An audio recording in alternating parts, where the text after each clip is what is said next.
He was invited onto late-night television shows to discuss provincial theatre. The money was crap, he had to admit, but in the scheme of things, the Grace Darling Centre was performing a useful function. The situation comedy had almost been forgotten, and he was already looking forward to something new. He cultivated the part of the famous actor. Despite middle age, he wore a lot of denim, and he swore at them all. The teenagers thought he was wonderful. They gathered together to listen as he joined Prue on the stage. "Let's do some work on the last scene," he said. "When Sam Smollett rescues Abigail from the crowd around the gallows. Don't forget, I want real menace, not just a lot of shouting and abuse." He was very thin, and his head was the shape of a skull, Prue saw now, prompted by talk of the gallows. The group had devised the play, The Adventures of Abigail Keene, from stories they'd grown up with since childhood, and from a folk song performed still in clubs and pubs all over the region. Abigail Keene had been an 18th-century rebel, the daughter of a Harrogate merchant who'd run away from home to travel and see the world. She'd taken up with a robber and highwayman, then been caught and sentenced to hang, rescued only at the last moment by her lover. There was no real evidence of her existence, but her story had survived in the area through song and myth. The group had turned it into a roistering melodrama, full of black humour and sexual innuendo, interspersed by music. Prue Bennett described it to her friends as Richardson's Clarissa crossed with Monty Python. Gus looked down at the expectant teenagers and felt the sudden exhilaration of power. This might be a small pond, he thought, but he was a bloody big fish in it. "OK," he said. He moved restlessly over the stage. "Let's set it up. John and Gabby to their positions. The crowd over here. We'll try it without the music first. Don't forget, we've our first dress rehearsal next week." The young people were using the stage in the front of the auditorium below it. They had placed blocks to separate the space and give a variation in height. They milled around to find their starting positions. "Right," Gus said. "Now, can we have more light?" The hall was suddenly lit by a series of white spotlights. In one, on the stage, stood a dark, muscular boy in a tracksuit.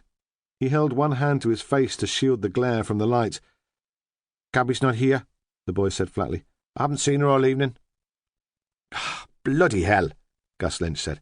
"We can't do much without her. Prue, where the hell's Gabby? She lives with you, doesn't she? What have you done with her?" "I haven't done anything with her," Prue said calmly. "I'm her landlady, not a minder." "Well, we can't wait any longer for her. Anna, you can play her part for tonight. Let's get on with it." Prue Bennett watched her daughter move from the shadow, sensing her nervousness. In the circle of light, John Powell stood, moving his feet and shaking his hands as if he were some athlete warming up before a big race. She wondered if Gus Lynch had hoped to cause her some awkwardness by choosing Anna as Gabby's understudy for Abigail Keene. He knew that the girl worked well as part of a group, but became shy and diffident when she was the centre of attention. Was this an attempt to give her confidence, or just an opportunity for him to exert his authority over Prue? Gus produced in Prue, as always, mixed feelings. She knew he was an arrogant bastard, but she enjoyed her work in the Arts Centre.